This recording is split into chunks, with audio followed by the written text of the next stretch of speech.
Chairman PTI Imran Khan ने long मार्च की एक और कॉल का इंदिया दे दिया। सोशल मीडिया इन्फ्लुएंसर्स से खिताब में कहा कि तैयारी कर लें, 10 जुलाई से कब्ल कॉल दे सकता हूं। महंगाई के खिलाफ तहरीक इंसाफ आज मुल्क भर में मुजाहरे करेगी। वजीर इत्तलात मरियम औरंगजेब ने तहरीक इंसाफ के मुजाहिरीन को फितना और फसाद फैलाने की साजिश करार दे दिया।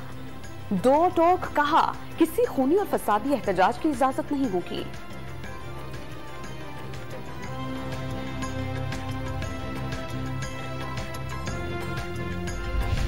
लाहौर में ज़िमनी इलेक्शन के इंतखाबी मुहिम के दौरान तशद्दुद और फायरिंग, इलेक्शन कमीशन का एक्शन, सीसीपीओ को वाकई की शफाफ और गैर जानिबदार इंक्वायरी करने की हिदायत, मुलव्विस अफराद को गिरफ्तार करके सख्त और फौरी कार्रवाई अमल में लाने की हिदायत।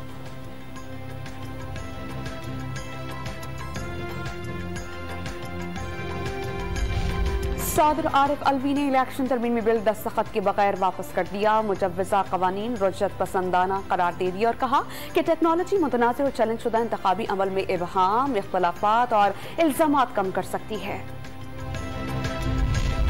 ओकाड़ा में जोड़ियां पुल के करीब लाहौर से मुल्तान जाने वाली मटेरियल ट्रेन पटरी से उतर गई। डाउन ट्रैक पर ट्रेन की आमद-रफ्त मुअत्तल। रेलवे हुकाम की तरफ से ट्रैक बहाल करने के लिए इमदादी कार्रवाइयां जारी।